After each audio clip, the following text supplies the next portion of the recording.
That's right, and it's getting a whole lot of attention, as you can imagine, in the French press. Le Figaro says that the government is powerless with this growing unemployment, and it says that on the front page that, France is getting very close to a sad record, and that was in 1997 when there were 3.1 million job seekers. In their editorial, Le Figaro points out that over the last 40 years, consecutive governments have made the same mistakes, using the same policies that don't work to try and curb unemployment, and François Hollande is falling into the same trap. He's spending state money on programs to try and create jobs, but in the end, there's long-term unemployment that's rising, and the government is broke. So according to Le Figaro, what's really needed is a major overhaul of the French labor system, and that would include, for instance, making hiring and firing more flexible, and also really restricting access to unemployment benefits. Libération, in their editorial, also points out that the government is quite powerless with this growing unemployment, but it's a little bit more positive. It says this is not the government's fate. It points out that François Hollande vowed to reverse this trend, and he's put into place several reforms to try and trigger hiring.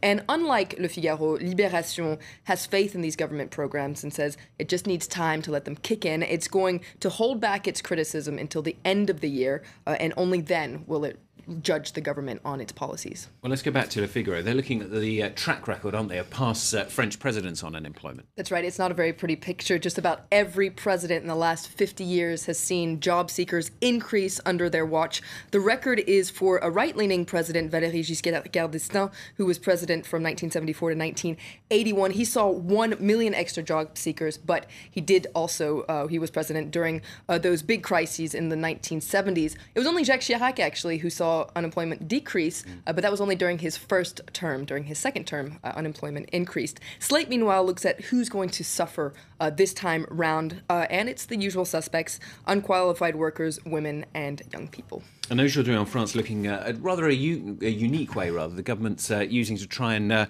raise money. That's right. Well, the government has all sorts of amazing property. So we have all of our monuments, of course, but there are also hospitals, prisons, schools, etc.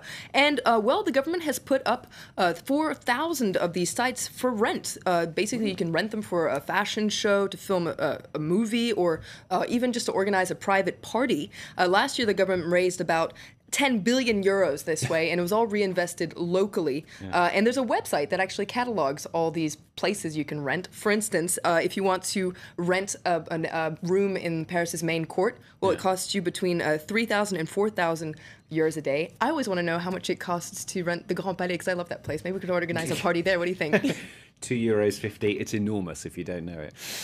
Finally, Carla Bruni, she could probably rent it. She's all over the French press again today to promote her upcoming album. She could have a concert there, couldn't she? Yeah, she could have a concert there. Her album is called Little French Songs. It's her fourth album. Mm-hmm. It's going to come out on Monday, and she's all over the French press today. She gives a long interview, for instance, in Le Figaro, where she talks about her album, and she also comes to the defense of her husband, Nicolas Sarkozy, all the while saying she can't really talk about the investigation. Aujourd'hui en France, she also gives an interview, and she actually, according to the article, starts crying when she starts talking about this formal investigation against her husband. It's hard to talk about, she says, but once again, she does, and she says that he's calm and ready to fight. We'll make sure the truth comes out. And there's a funny drawing in Libération today where you can point out that, it seems like Nicolas Sarkozy is actually talking through her. She's promoting her album, but he's making himself heard loud and clear there. And so, yes, there are all sorts of things that she talks about in these interviews. For instance, she says, "The only thing I know how to sing about is life."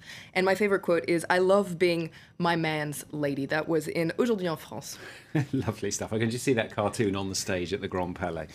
Flo, thanks very much. Flo Villeminot with the French papers here on France 24.